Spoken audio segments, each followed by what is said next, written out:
Hello, everyone. Welcome back to another edition of the Skating Penguin Network Mailbag here at the Skating Penguin Network. I am Garrett Bahana. Alongside me are my two co-hosts, Robbie Noggle and Snail. We are here to answer some more of your questions this week. Fellas, I don't know if you looked at the mailbag tweet that I had sent out over the weekend as we record this on January 22nd. We had like 44 or 45 tweets directed to the mailbag. So we have two extra large mailbags this week and next week because we are not going to answer all of your questions through these two sittings.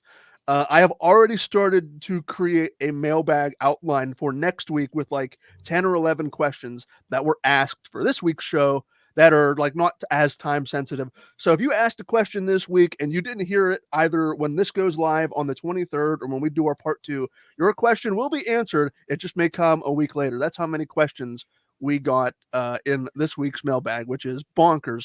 But let's not waste any more time here. Let's get through some of these questions. Question number 1, we're talking about sitcoms here. Question 1 comes from Brian. Robbie, what's on your Mount Rushmore of sitcoms? For Brian, it's Friends, That 70s Show, Home Improvement, and Saved by the Bell. Are some of those shows on your Mount Rushmore of sitcoms? One is, and again, the choices here are almost impossible to narrow down to four. Um, so I'm just gonna take uh my four, and you guys can put yours in later. But Friends is on mine. How I Met Your Mother is on mine. MASH is on mine, and then the fourth, there was the fourth I really struggled with because there are so many good options that could go on here. Some older ones, some newer ones. But at the end of the day, I landed on Frasier as my four. So I'm Friends, How I Met Your Mother, MASH, and Frasier is what I would consider my Mount Rushmore. But I could probably make multiple Mount Rushmores with different shows because there's so many good ones out there, not just recent ones, but ones that you now find in black and white. But so yeah, I'm gonna stick with Friends, How I Met Your Mother, MASH, and Frasier. And if anybody else wants to chime in with Oh, four I theirs, go I've ahead. got a list here, but I want to hear Garrett go first. Okay. For me, it's going to be in no particular order. Seinfeld, Frasier. Um, uh, I grew up with my dad loves MASH. I grew up watching it, and like as I've gotten older, I've started to really appreciate it. So I'll say MASH for number 3. Number 4. Uh, you know what? I'll go. Everybody Loves Raymond for That's a number great 4. one. I mean, again, I could have easily put that one on there as well. So there's my Mount Rushmore. Snail, what about you? For mine, I had to go with number one is The Simpsons. That's just like I Great, still yeah, watch The Simpsons. I watch The Simpsons all the time. Still, I rewatch the first 11 seasons so often. The Treehouse of Horror every Halloween is yeah. is on the holiday episodes. And then I think I've said this before. I don't know how many presidents are on Mount Rushmore, so I had five listed here. So it's going to be really hard to take one of these off. Peep Show is on there. I don't know if you guys are familiar with Peep Show. I'm familiar with it, but yeah, it's Okay, a good. It's a yeah. hilarious. It's a British Mm-hmm. sitcom. Hilarious, so cringy, and it's just great. Next, I had Letterkenny. I've talked to you guys about Yeah. Letterkenny on here. Canadian sitcom. Its last season just aired, so it's officially over as of right now. I highly suggest that to anybody. And then I guess for the fourth one, I had here, there was a short running TV show called People of Earth that I loved. It's like a sitcom about alien abductees. And then because there's only two seasons, it ended abruptly. It sucks. But have you guys seen What We Do in the Shadows? No. Yes, my older sister and brother-in-law absolutely love that show, and I didn't Okay, know what it was. I think it's on FX or like the FX network or it's something like FX. that. Yeah, Like that's fantastic writing. I mean, it it is just is. fantastic. It's hilarious. We started watching it back in whenever it first came out, I want to say it was during COVID, and during COVID, they were one of the only shows that somehow were able to keep putting out like a new season and getting production going. I rewatched that show a ton, and I love it. So I'll go with Simpsons, Peep Show, Letterkenny, and let's just throw What We Do in the Shadows in. It's a newer one, but it's phenomenal. Yeah, I mean, there's so many choices on this. You could go on forever. I mean, but yeah, it's really hard to pick a sitcoms. I could have put Always Sunny on there. I could have easily put Seinfeld and Everybody Loves Raymond on there, but and Snail, just for reference, there are 4 presidents on Mount Rushmore. I'll try to remember that next time. All right, question number 2, again from Brian here, going to Snail. He asks, are you worried that Olympic hockey, as in NHL participation in the next Olympics, is not going to get sorted out in time? I don't know if I'm like one of the only people that feels this way. I'd be curious how you feel, but like it's an easy answer for me, and that's no. I'm not worried about it. I feel like they've already fumbled the bag for a couple Olympics. Seeing Sid play with like a young Connor McDavid and Nate McKinnon. I mean, Sid's kind of he's having a tremendous season. I'm not trying to say he's over the hill, but like I feel like some of the best the best Olympic teams, like, I don't know. I just feel like they missed like a really prime opportunity for where the generations like within hockey are at right now. Not saying I wouldn't be looking forward to a like NHL player inclusive like Olympics, but I'm not really worried about it. I heard they haven't even started like digging for that rink is it Italy, wherever the Olympics are next. I think they'll figure it out. And if they don't, it's like, I don't know. Is that maybe why the NHL agreed to have that like 4 country World Cup type deal? Like if this doesn't get off the ground, I don't know. I'm a little bit just soured on the whole Olympic thing at this point. It's such a fuss every time it comes around, and they haven't delivered. So at this point, it's just like, just let me know when it's a go, and then I'll get excited about it. I'm sick of the rumination over it and the what ifs and the disappointment. So I'm just like not even really that worried about it, Brian. All right, Garrett, question number 3 is again from Brian. Are we ever going to get an update on Hooks? He's talking about Hooks Orpik, this character, I'm assuming, and maybe a reappearance when one of you aren't available. I failed to realize as I was putting this together, the outline, how many people are so curious about the whereabouts and the doings of our overlord at Pennsburg, Hooks Orpik. I texted him that we were recording this on Monday the 22nd. I texted him when I got off work last night at 11:30, and I said, the people want an update about you. And look, Hooks is incredibly famous. I say that with a wink and a nod. So, but he hasn't gotten back to me yet. So, Brian, I will keep you in the loop. If I get an update from Jimmy, I will give it to you. We're recording part 1 today. This is Monday. So if I get an update between now and when we record next Thursday, I will share it on the next podcast for everyone who is interested. That is quite the throwback, because if you were listening, I mean, Hooks predates Robbie, and Robbie's been here for like 30 years now. So that just goes to show how old I am and how long I've been doing this. But when Hooks left, he said he wanted to devote more time to other hobbies and things, so he stepped back from podcasting, and that's where Robbie came in. And now Robbie is just as much of an anchor as I am, and we just have this third wheeler Snail just latching onto our coattails because we're that famous. I mean, riding coattails, baby, just how I planned it. I can't help that Robbie and I are the 2 most famous people at the Skating Penguin Network, and you know the accomplishments that we have compared to Snail. It's just it's just the way of the world works. So I can't even go outside anymore. Exactly. Like I have to order groceries. Nice. I have to order groceries at Walmart online and do like an online pickup, and then I go to Walmart and I'm in like a trench coat, dark sunglasses and a ball cap because Anyway, that's for the commoners to figure out whenever they start to hear this. But that's a conversation for another time. As we move on to question 4. Question 4, also from Brian, going back to Robbie here.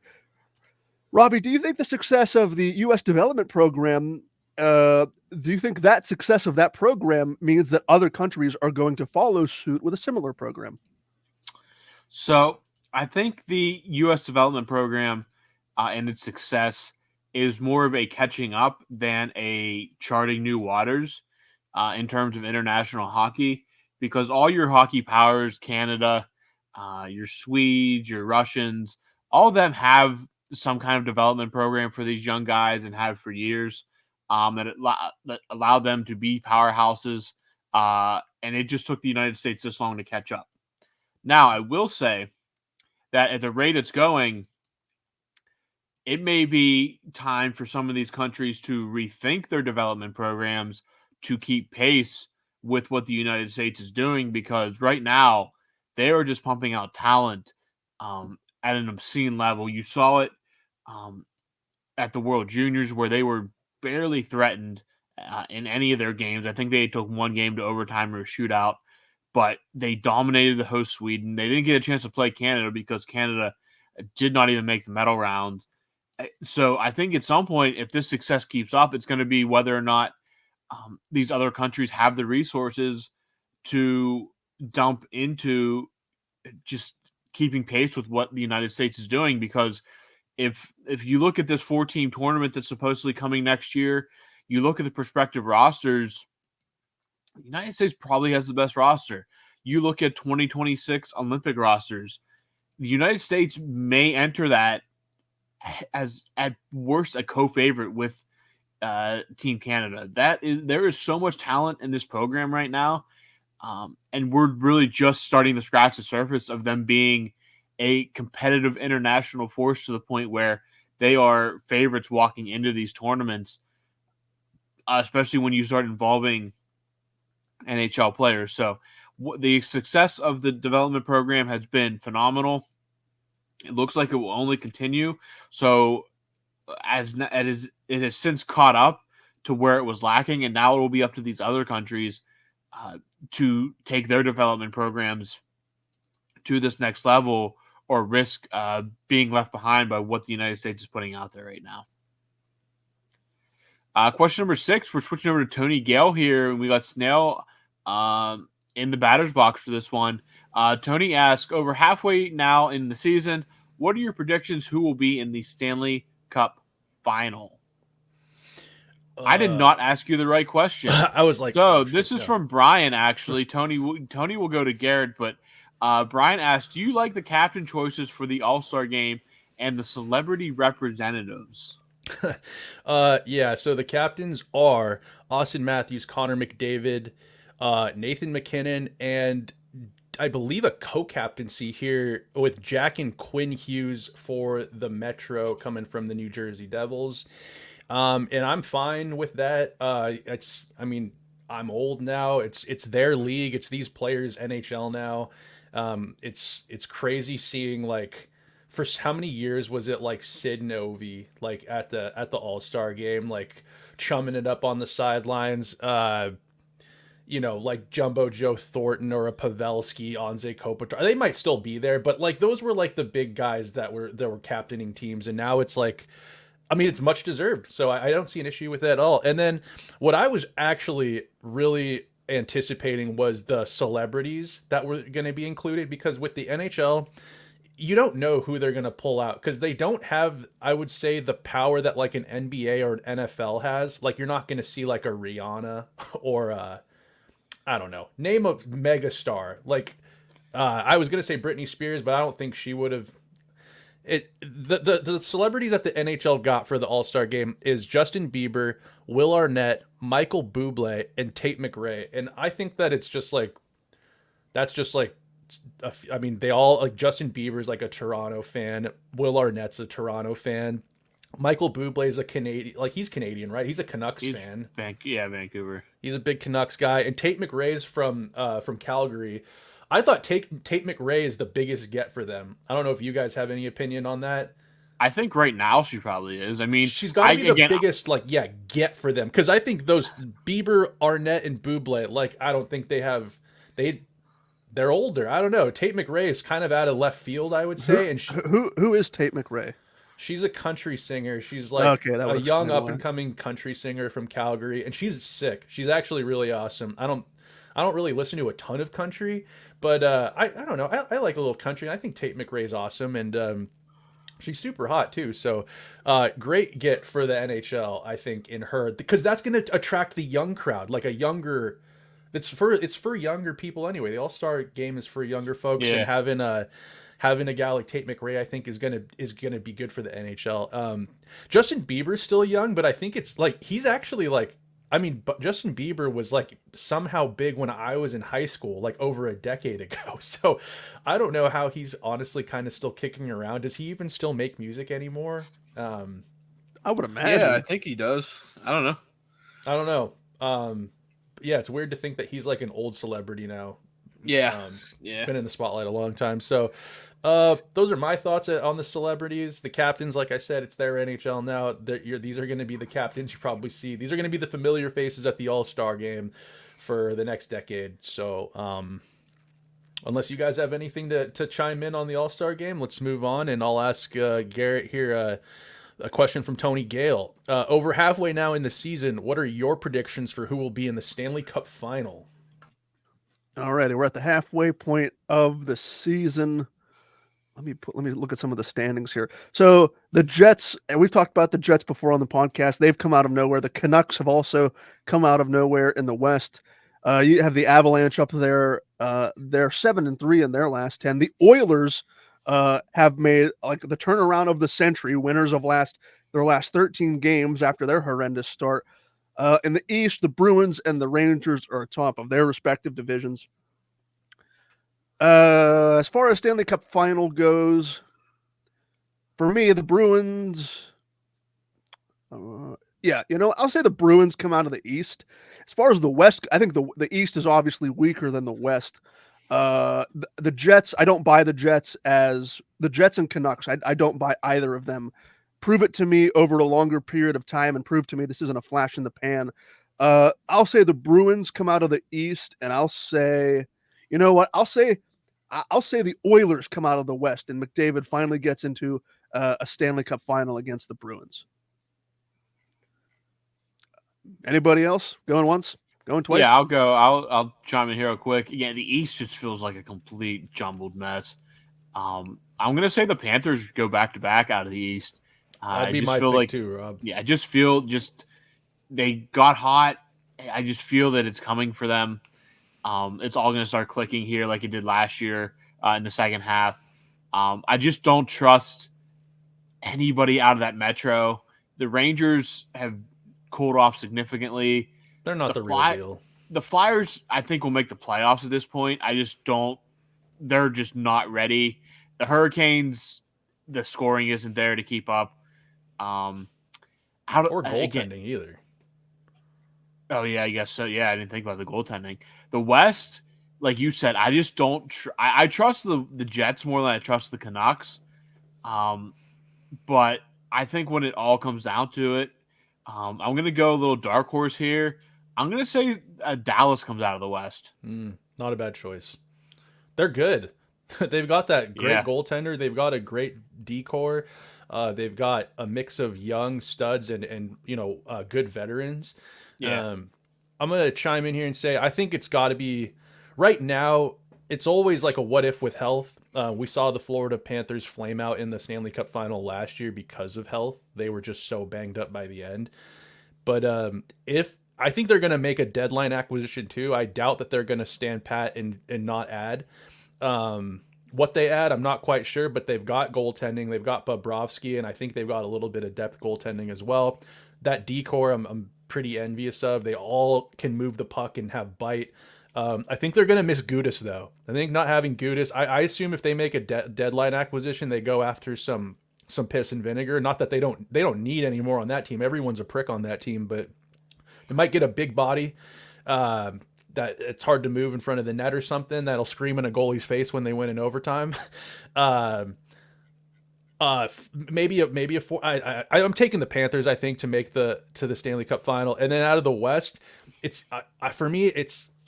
I'm hoping that it's a Canadian team. They deserve it. I love what's going on in Vancouver. I've loved Rick Tocchet for a long time. I love the way that he's got this team playing like a bunch of assholes. I love that Lafferty up there. they're going to make a deadline move too. They're only going to probably improve. I think it's going to be Vancouver, or it's going to be like Robbie said. I think it's Winnipeg. They've got the structure. They've got a goal. They've got a hell of a goaltender. I think the best goaltender in the NHL right now is Hellebuck. They've got a bunch of great forwards, depth. That Lowry is a great captain for that team. Let's go Winnipeg, Florida.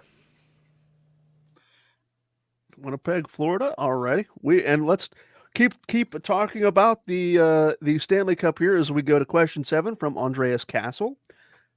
What do you think the chances are, Robbie, that a Canadian team finally gets over the hump to win a Stanley Cup this season?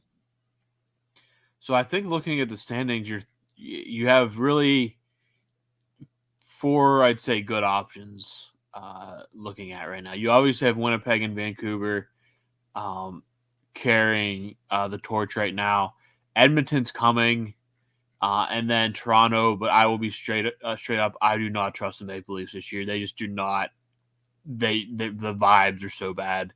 So out west, Vancouver and Winnipeg again. If Thatcher Demko keeps playing the way he is, and Connor Hellebuck keeps playing the way he is, could easily carry either of those teams. Edmonton has just been torrid. I mean, they've won 13 in a row. They've clawed their way back in. They're still a ways away from threatening the Canucks, but they do have games in hand, so it's tough to. It's hard to say if those games play out like they need to. They could be right back in the thick of it. It just kind of shows you how hard it is to bounce back when you start off the season in a hole. They won 13 in a row, and they're still just on the bubble of the playoffs. They're currently in the playoffs, but they're right on that bubble. So if Edmonton gets in, not a team I'd want to face. I'd put their chances at. I mean, it's so hard to win. It's so hard to win the Stanley Cup, as we know. There are just so many good teams out west. I think that the Cup champions are going to have to come from the West. So to get through that gauntlet and then have to face a good team from the East, like the Panthers or Bruins, I'm going to put it at like 30%. We see a Canadian team win, just simply because it's just so hard. So hard to get through that Western gauntlet and then still survive to win the Cup. So, yeah, I think your best chances out of the West between the Jets, Canucks, and Oilers, unless a team like the Flames would catch a spark. But I just don't trust the Maple Leafs out east. So my best bets for the Canadian Stanley Cup champion this year still low, but I'm looking at the Jets, Canucks, or Oilers as the best bets. Question number 8. Brian says he's getting back on the Max Domi to Pittsburgh train, a train that has been chugging along for quite a few years now. He wants to know if anybody else is joining him. He struggled in Toronto a bit, so he thinks a change of scenery could be of benefit. I'm hesitant to catch a ride on that train right now. I wouldn't have minded that in the off season, but maybe to use a stat that Robbie listed earlier that I thought was awesome. I can't the vibes. The vibes are bad. I wonder when the analytical nerds are going to find a way to measure that with statistics.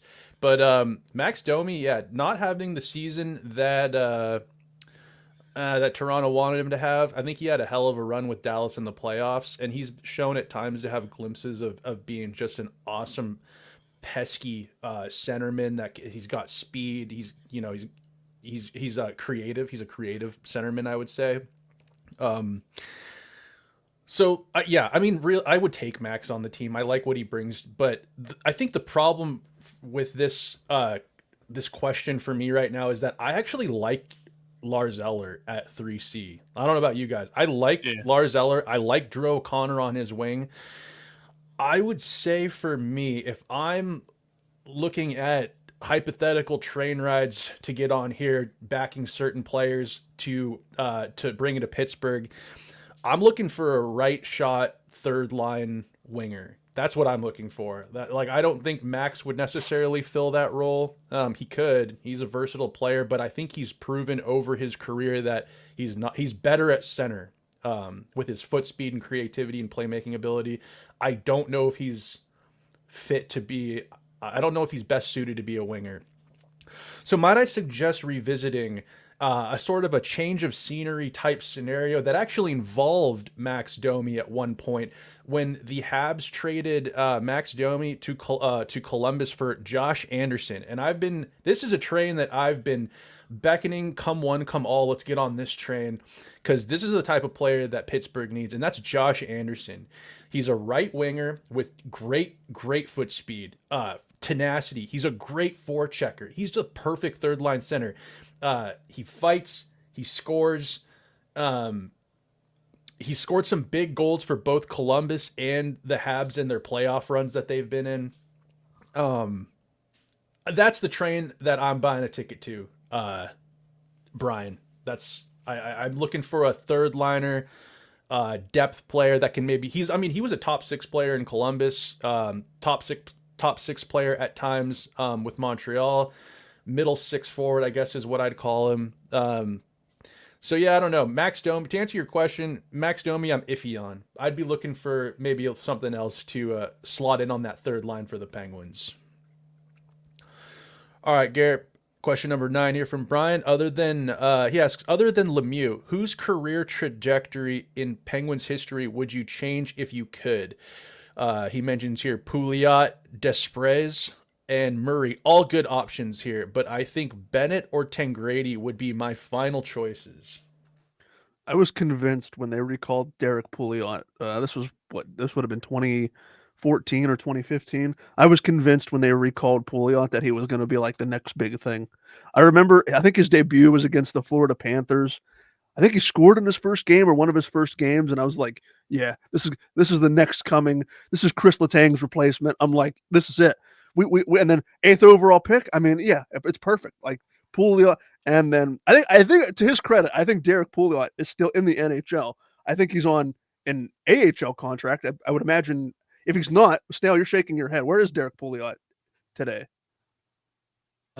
I could be wrong, but I swear I saw a thing that he's playing overseas. Oh, that's a possibility. I'll check it out quick. I was convinced it was Derek Pouliot. The first player I remember I watched at like a prospect camp was Bo Bennett, and I was like, Bo Bennett, next big thing. I mean, I was like, like 11 years old at the time. I was like, next big thing, Bo Bennett is going to be on Crosby's wing, and it's going to be game over for the rest of the league. Of course, injuries did not play into Bennett's favor, as he will jokingly tell you at this point.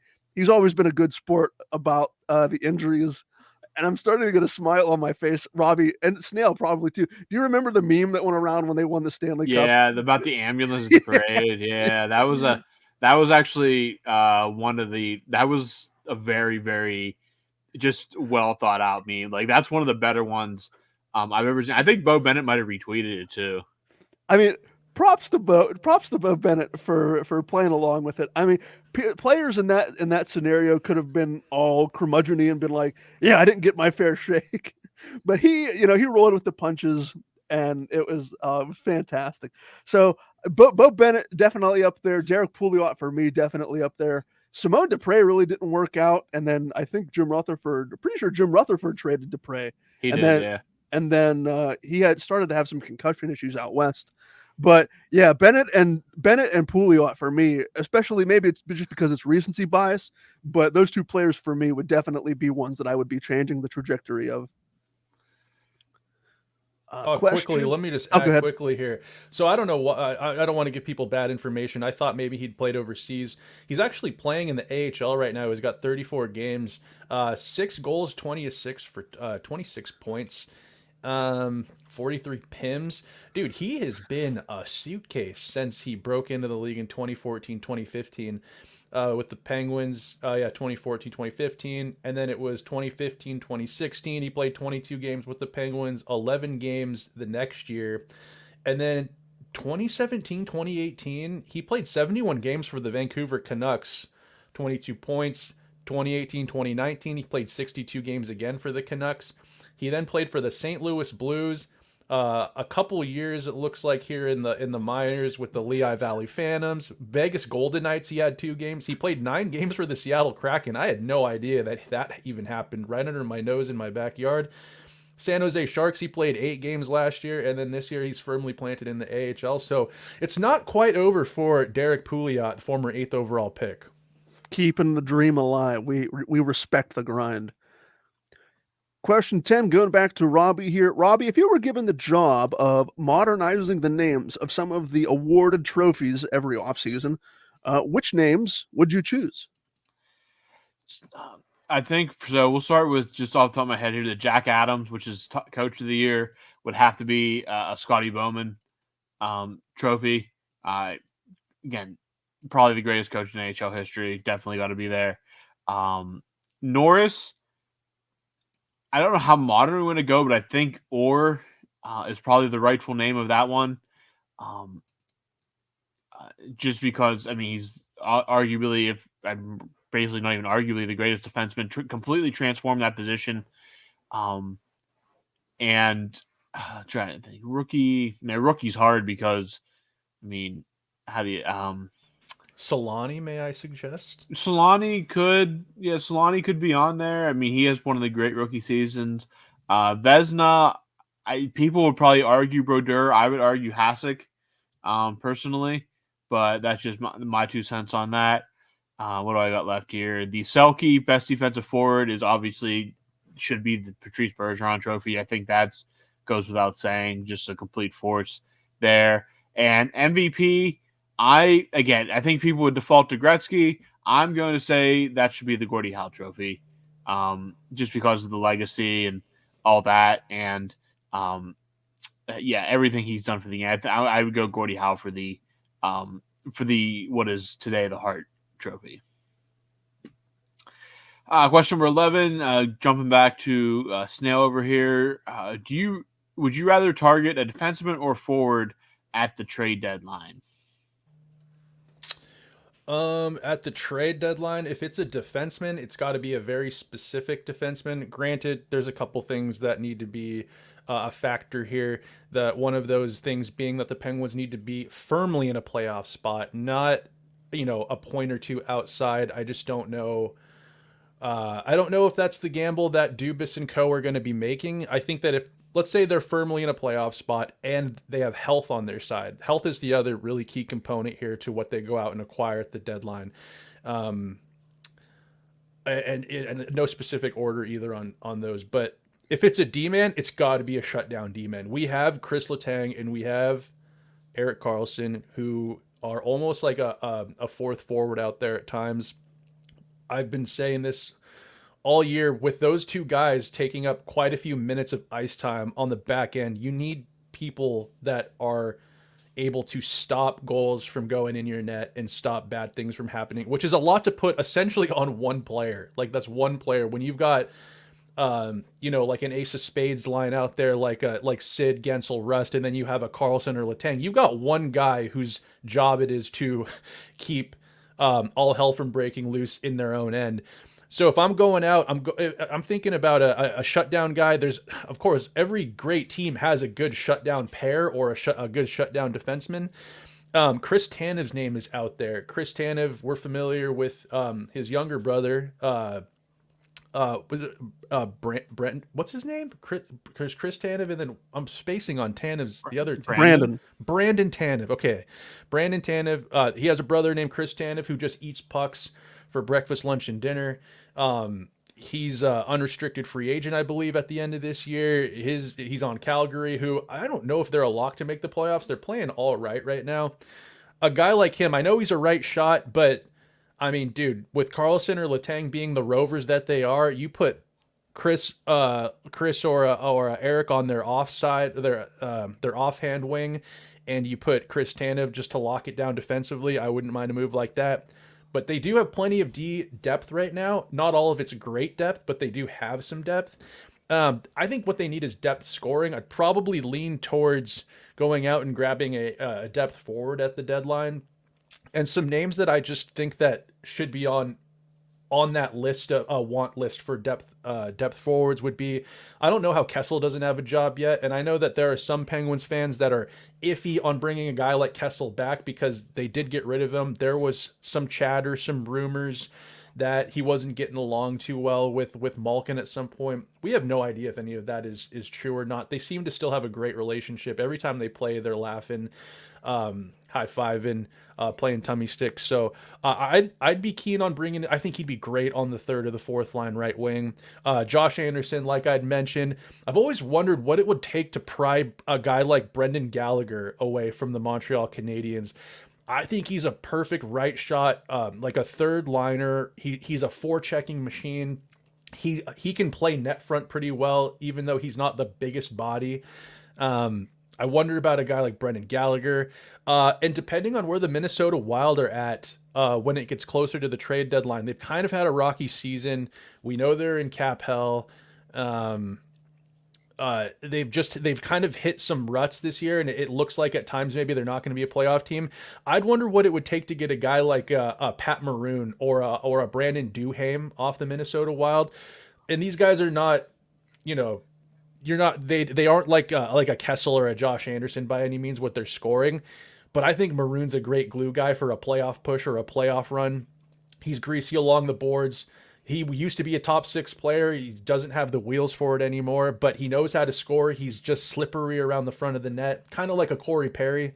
Duhaime's a tough guy, just a tough, rugged winger. I'd take a guy like that any day. So that's where my thoughts are on what the Penguins should target as of right now at the trade deadline. Again, there's a lot that needs to happen before they're in a position to do that. So hope that shines a little bit of light on that subject. Brian, any of you guys got anything you want to chime in on as far as whether you target a D-man or a forward? No, I'd go ahead, say, Robbie. no, sorry. I'd say forward's probably the most pressing issue. I will say one name that you mentioned there. I follow a lot of people, a lot of writers that cover Canadian hockey and the Canadians, and they say that Brendan Gallagher is just straight up washed. It just washed. A lot of miles on the body. Yeah, a lot of miles. Again, the size, great for what he did, given his size throughout his career. But they said he can't skate anymore. There's absolutely no scoring there. And they just said that they really just they don't see much trade value there. Somebody might bite on him, but they're maybe they couldn't even get rid of him if they wanted to. Yeah, I mean they're not he's if he brings anything, it may be like some kind of conditional 7th round pick or something like that. But they just don't see their feeling is a serious playoff contender. There's going to be better options out there. So wow, okay. Thanks for shining light on that. Yeah, that's just the vibe that they've been giving off. They just said that it's just so much of what made him great is just gone now that he's up there in age, and the beating he's taken over the years just doesn't seem to have taken its toll at this point. Interesting. Yeah, I guess I don't watch a ton of Habs games or whatever, but just from seeing from when they made especially that cup run during the COVID year, he was such a bastard. It looked like to play against. He's always killed the Penguins too. So he has. Every time the Penguins play the Habs, I noticed him at some point or another in the game and just thought, he's a perfect pesky skater. But anyways, I guess the wheels are sort of falling off. He wasn't like a super high draft pick either, and he made such an impact with that Habs team. So yeah. Anyways, all right, we'll move on here, and this is the last question of the mailbag for, I guess, our 3-parter this week. Going over to Garrett. Brian asks you, are any of you guys fans of pierogies? What's your favorite way to cook or eat them? Do I love pierogies? Is this a Pennsylvania thing? It's a Polish thing. Polish, yeah. A lot of Polish immigrants came over this part of the country at the turn of that would have been the turn of the 20th century, I guess. Yeah. But oh yeah, is the sky blue? Is grass green? You put a plate of pierogies in front of me, it's over. Yeah. I will demolish all of them. The best way to make them or cook them, what we do in my family, we boil the pierogies first in a pot of water, and then we pan fry them with onion, butter. Oh, it's so good. Robbie, any good pierogi stories for you? Yeah, I mean, there's really no bad way to cook a pierogi, I should say. like for big events, we'll have people just throw like bags of Mrs. T's into a slow cooker and with butter and onion. I am I prefer homemade pierogies over Mrs. T's, but that I think that's natural for anybody that would have them. I will unfreeze them by boiling them, and then I will put a little butter and the pierogies in a pan, like you said, and saute them up, get a nice little crisp going. And impossible to beat. I love pierogies. So I'm looking at them right here. I don't think I've ever had a pierogi. It's essentially, it looks kind of like a dumpling or a pot sticker. It's basically that with mashed potatoes in the middle. I mean, you can actually get all different kinds of flavors, but potato is the most common. I mean, you can't go wrong with that. No. Pierogies for the win. Yes. Alrighty. Well, with that, we get through part one of this week's mailbag. For Snail, for Robbie, I have been Garrett. Thank you so much for listening to this edition of the mailbag here at the Skating Penguin Network, and we will talk to all of you again very soon.